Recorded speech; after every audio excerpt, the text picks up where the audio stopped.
That's it. Now, the question really is, who lost possession of that reef, Scarborough? I have been very hard on the Americans, blaming them, because when there was a confrontation between a Philippine ship, Del, please correct me at any point, and a Chinese ship, and now it's become 30 ships, according to the Rosario, so I'm not sure how many ships there are, no? But when they confronted themselves, the interference, the participation of the United States was to try to stop people from attacking each other. Well, they think it's their job. So they said, stand down. So they stood down.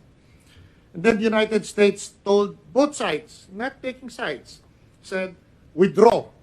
Now, if you believe, your government at that time believes that that is yours, why will you withdraw?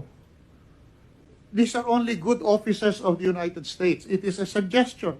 I think you should both withdraw.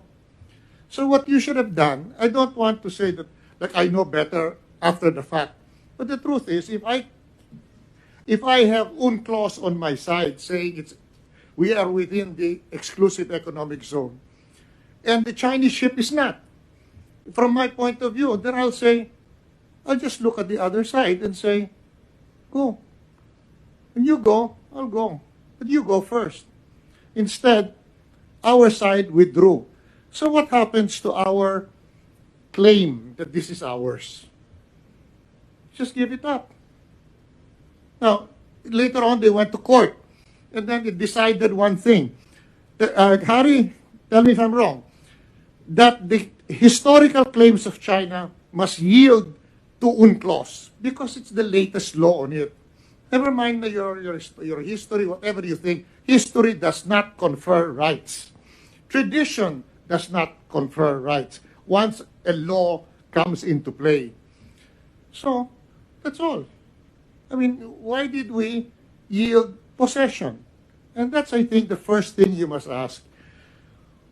Who gave the order to withdraw that ship? Because it is from there that we start having the problems that are actually a separate issue from the arbitral award. We won it. Well, actually, from the time when we won that, I immediately announced to the United Nations, again, please correct me. I said, this is not just us. By the way, the rest of the world didn't care. This is not just us. This is applicable to Norway. This is applicable to any other country because it was not a determination of Philippine or Chinese sovereignty.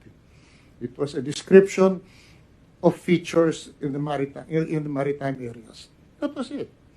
Now, who moved aside from that issue and then who yielded possession in the first place? I think you decide. I won't say. I'll just decide who withdrew. Again, the Americans could not force us. They couldn't force the Chinese. They did not want to force anybody. They just said, this is my suggestion so you guys don't kill each other. Stand down, withdraw. We were the first to withdraw. But yet, under UNCLOS, which is already old, we had first right to be there. But we pulled out. Now, who needs to explain then? I think before you start any debate about the merits of or the obligations generated by the arbitral award, you must first settle the issue. Who in a game of chicken stopped this car on the edge of the abyss first? I've always said that even before when this was happening, I was a publisher, when this was happening, two things you must understand. You know that the media and nobody paid attention to this issue. I give credit to Noynoy. They were the first ones to do it. Every president, it was only the armed forces of the Philippines after independence.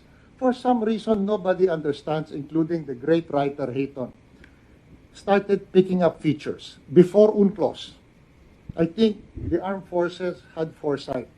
But whatever it was, they were all alone, so they did it. But the question is this. When they said in good offices, as the president used, I didn't even know the term, the good offices to mediate, stand down, withdraw. When we withdrew, the United States has no obligation, Mr. President, to go to war. the thing about the Mutual Defense Treaty is you have to be attacked. Nobody was attacked. We withdrew. If the Chinese wanted to attack, there was nobody to attack. The other side left, and I don't know if they would have attacked. That's one thing. I have talked to the Chinese, to Foreign Minister Wang Yi. They have no intention to do that. If you had kept up that face-off, it might have ended up in just the two sides talking to each other. But why we withdrew when we had UNCLOS in place that said, under this law, we have the right to be here, you don't. But we did. And that's the meaning of losing possession. When you walk away from that, and there is no obligation, even at that time, I would say,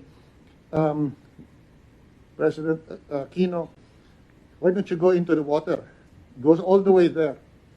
Because you cannot expect the United States to trigger the Mutual Defense Treaty unless they sink the boat in which you are. But if you are not want to go there, in fact, I was willing to be a ship's cook. I can do it, you know.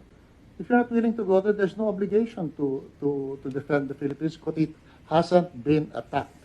There's no obligation to defend if you are not attacked. And that is what was avoided. One ship sailed away.